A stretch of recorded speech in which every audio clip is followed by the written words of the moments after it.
educational institution has given you a $5,000 grant to purchase technology. And you've decided on the HoverCam Pilot 3, and this is what you're going to be getting. When you first see it, you're going to say, wow, what a sleek and beautiful piece of equipment. Not only that, but it's movable. And it's fairly easy to move. Here it is, and that's the space that it's taking. I'm gonna say that's about 2.5 feet. And about 2 feet going this way. The first thing you're going to notice when you get this is that you might think to yourself, they have not bothered to include a power cable. And that's because they didn't. But the reason you have that question is because you can't see it. So what they've done is they've made a retractable power cable that extends up to about 9 to 10 feet. So here it is. And once it's extended, you can plug it in wherever you need to.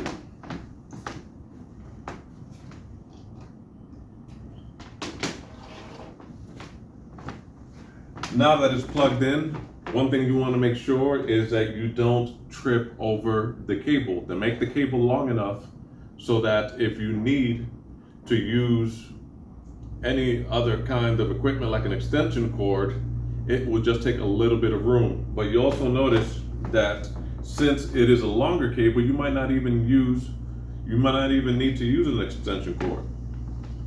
The other thing you're going to notice is this thing over here, and this will be the camera. This is the document camera, and over here you will put your document, you will place your document, and this will project whatever document you place here to whatever you have the HoverCam connected to, whether it be an old school projector or a television, smartboard, or anything like that.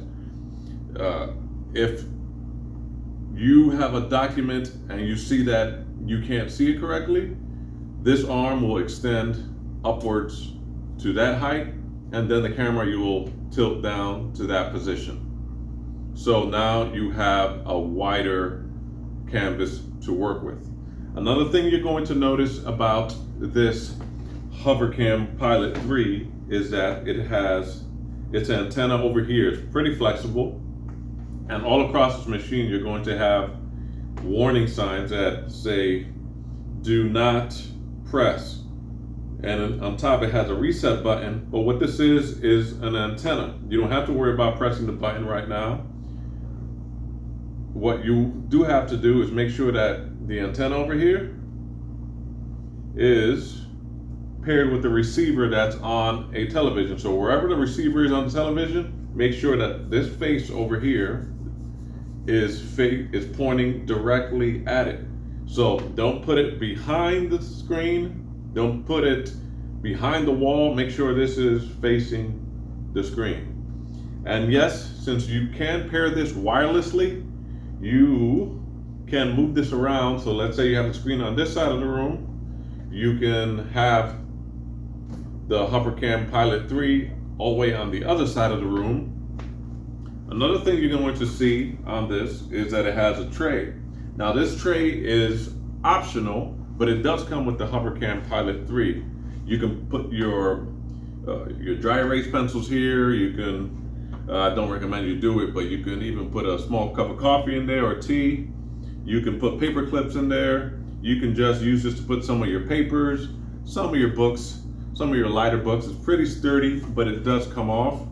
And the top part is a hard plastic. It's not metal, but what's attaching this to the HoverCam is metal.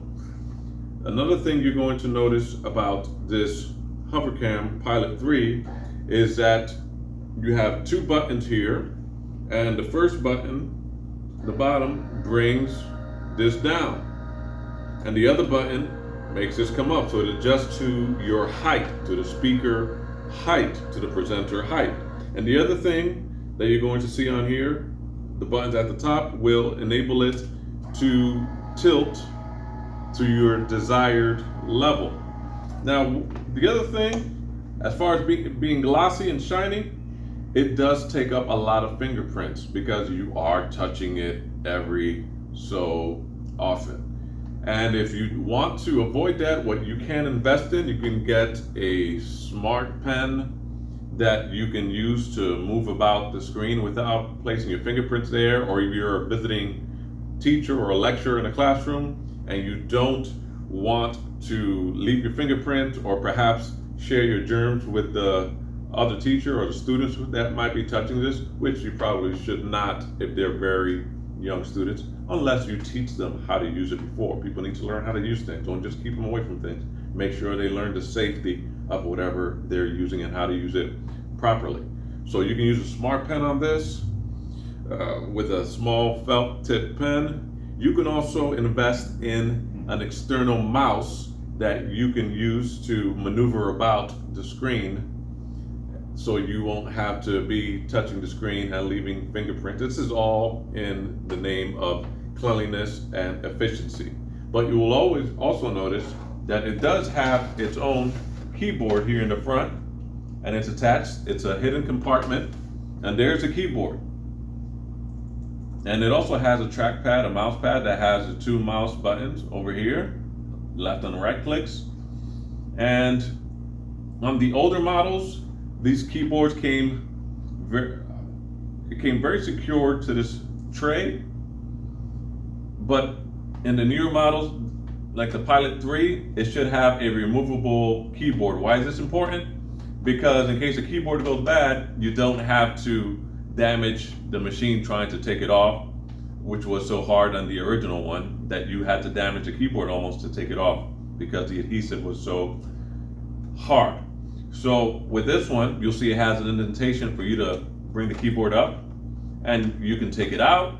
You can change the batteries. It works on AAA batteries, 2 of them, and then you can pair it wirelessly to the machine. It's something that they should have worked at since the beginning, but they didn't. So that's why if you have the original model of this, you might have a bit of a headache on your hand, or you might need about half an hour worth of time to replace the keyboard with the newer one if you have that time. So this, you can use it to slide back in there. Another thing about this HoverCam, if you look at the wheels, and I'm sure you don't have a clear picture from there, but if you need to zoom in, just go ahead and zoom in on your phone or your computer, wherever you're looking at this demonstration from.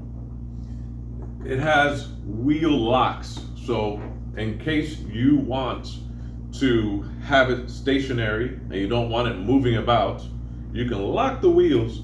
So let's say if you bump into it, it's sturdy. So some teachers elect to just fasten one wheel so it will stay stationary, and some just want a little bit more security and they fasten all 4 wheels. From my experience, you don't need to do all 4 wheels if you don't want to, but that's dependent on whatever you want, whatever's best for you in your classroom, right?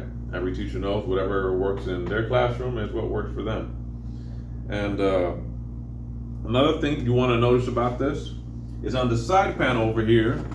So of course, you know, technology many times has a temperamental attitude, and it's sometimes when you want to pair, it's not going to pair on its own because of a variety of things. It could just be a software update that could throw your whole system off, and that's something you have to work with. But if you need to work around it in an emergency situation, and sometimes for a long period of time, or it's just your preference, it has an HDMI out here. So if you need to display something immediately right away to an external source, an external monitor, a smart TV, a projector, you can just put an HDMI wire here, and then you can hardwire it to that smart board, the smart screen elsewhere from the HDMI out port. On the other side is where you see it has inputs for your microphone, your headphones, your USB ports. It has 2 of them. It has two HDMI in ports. It has your power button on this side, and there's a button that you really shouldn't play with all that often if it's already been paired. Is the reset button over here on the side. And the power button is another it's another thing that you might not know where it is when you first see it, because from using your computer you might think the power button is up here somewhere or on the side. No, it's on the right hand side, your left if you're looking at the reverse. On the screen is right there. And on the side you're going to get the serial numbers and the model number and all the information you need to provide customer service in case they decide to, if something's not working, they need that information right away. There are other ways to get this information internally, but that's just a quick way to get all that information in case you have to deal with customer service. HoverCam customer service is hit or miss. So if you need to deal with the company, just know that you might be waiting a while for parts. Now, from someone who's been using this type of machine for several years now, here are some of the things that you don't see in the advertisement that you might want to remember, keep in mind before you make this purchase, or even after you've made this purchase. I'm not here to tell you whether to buy this machine or not, but I'm here to educate you as a person who owns it, or perhaps someone who might own it in the future. So the first thing is, if you are in a classroom, you might see that this part of the machine, the antenna, a lot of kids might use it as a microphone, right? They might, hey, I want to sing to it, or it just look like something that they want to point in a certain direction just because it's there, not for no other reason, just because they want to move it. So that might affect your connectivity at certain points. You might make a rule that no one can touch it, or explain to them why they're not supposed to touch it. Explain to them that this has to be facing in a certain direction, and also that these are very expensive parts, so they shouldn't use force around any of this equipment. Another thing you might want to know is that sometimes, and this is from someone that works in IT and the technical side of things, you'll notice that the base over here, this is another thing that students might want to use as a toy, right? You can fold it up like this, and I recommend that you fold it after each use, because anything that is not secured, students will decide to make a toy from it if they have the opportunity. So this is something that, yeah, it twists to the side, you can put it up, you can move it sideways, and it's just a camera. But if you have a long day in school and you've been sitting for a lot of hours, this is also something that can be more fun than the lesson at the moment. And this also has a light, a built-in light that when the machine is turned on, you can use it to illuminate your document while you're using it. And this piece over here is movable. And then as in the previous models, it had a lightning port over here that you can use for a lot of your Apple devices like the iPad or iPod or whatever has a lightning port, Apple products. But the Pilot 3 does not have that, which is fine, because you'll see that you don't necessarily need to use it when you're using this machine. You spend a lot, I would say a lot of teachers spend minimal time using this, and more time just using it as an extension to project on the TV. Let's say they have something for their class to focus on. Is there an assignment that they need to do now, especially for the older students, or an illustration that they want to demonstrate to their class at the moment, or a timer, a visual aid where they can see, all right, now we have 7 minutes to complete this assignment. Okay, now we can see it there, or play some music in the back. Since you can pair this wirelessly to wireless speakers, you can work it that way. What else can I say about this machine? It works on Windows 10. It comes with Windows 10 already pre-installed on it. Now, it's not the fastest. It's an expensive machine, but it's not the fastest. That's why some people, and I myself, have called it a big tablet, because that's basically what it is. It has the convenience of you being able to use your finger in it and moving things and manipulate your documents and icons and files that way, but you'll realize that it's not the fastest machine. So even though I recommend you turn it off at the end of each day, just to prevent parts from wear and also so it won't overheat, as soon as you walk into the classroom, turn it on, because it's going to take a while for it to turn on compared to some of the newer machines. Some machines turn on in a couple of seconds if you're using newer machines, but this, even when it was new, it took about sometimes up to 2 minutes to get everything going. So you might want to start warming it up. It's like a car with a carburetor. You need to have it warm up a little bit. The other thing about this you're going to notice is that, last thing I just want to say about this, these screws will become loose sometimes and they will break off because they're not made with the strongest parts. And even if they're sturdy enough for an adult, sometimes even as an adult you might move it too strongly. And as a child you might just, hey, it looks like a bat, I'm going to take a swing, I want to use it as a microphone, I want to be the next American Idol, right? So that's another thing that you have to contend when you have this in a classroom full of students. Another thing you have to realize is that this tray over here sometimes will become detached and it will come completely out because the plastic that they use for these trays to hold these keyboards, not the strongest, right? Not the strongest, so you have to be careful. See, like this one, this comes all the way out.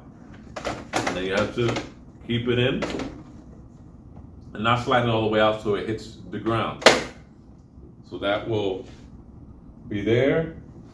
In the back of this machine, if you need to be wired through Ethernet, or if you want a stronger connection, depending on where you are, your Wi-Fi is not as strong as if you have a wired connection. It has a LAN input here in the back for your Ethernet cable. And what else can I say about this machine? When you turn it on, look for any error messages that you might have. So you might turn it on and it might say fan error, just like in a lot of your laptops. So it'll act just like a regular computer, but the speed of it is the most shocking thing that I think many teachers are taken aback, because sometimes your cell phone will work faster than this machine. What else? You want to see how high this goes? So right now it's still rising. And another thing, if you're using this in a very bright classroom where you get a lot of natural light, you might want to put the blinds down to avoid the glare. You might want to put this in an area that doesn't receive a lot of sun. Also, you want to keep this free from dust, because a lot of these machines, when I've opened up to replace parts or to clean them, it's just filled with dust. And of course, you know, with electromagnetic parts, you want to keep those free from dust, even though the fan does suck up a lot of energy, a lot of dust that's in the atmosphere. So that's as far as it goes, which is the height of one of the regular lecture podiums. In case you ever use one of those made of wood or metal, or any other kind of material. And it also has a stop here to stop paper from sliding off. You could also rest your pen here. You can also rest whatever you have. You still use pencils. You can put them over here. Just don't put any drinks close to the machine, even though I joked before you can put your tea or your coffee there if it's not too heavy. I would recommend you just don't put it close to the machine. Place it somewhere else. What else can I say about this machine? The screen is about, I would say, a little bit more than 17 inches. And that's what you're gonna see. It's big enough where you can see everything clearly. You can also do a split screen when turned on. And let's time it. Let's see how long it takes to turn on. All right, so we're here looking for the power button. And once you turn it on, you're gonna hear a beep, and that means it's turned on. The other way you know it's turned on, where it says power over here, you're gonna have the blue LCD light illuminate, but if it's very sunny, you're not gonna be able to see it. So you might wanna just hover your hands over it, like if you're looking at a glow-in-the-dark sticker back when you were in grade school. And there it is, it's on. So it's been about 15 seconds, and Windows is loading up. And this one was, I would say, a success in the time that it loaded up. If you are a new user for the first time, or you've logged in as a new teacher, or as a new worker, it might take several minutes for it to register your account. So get that started right away.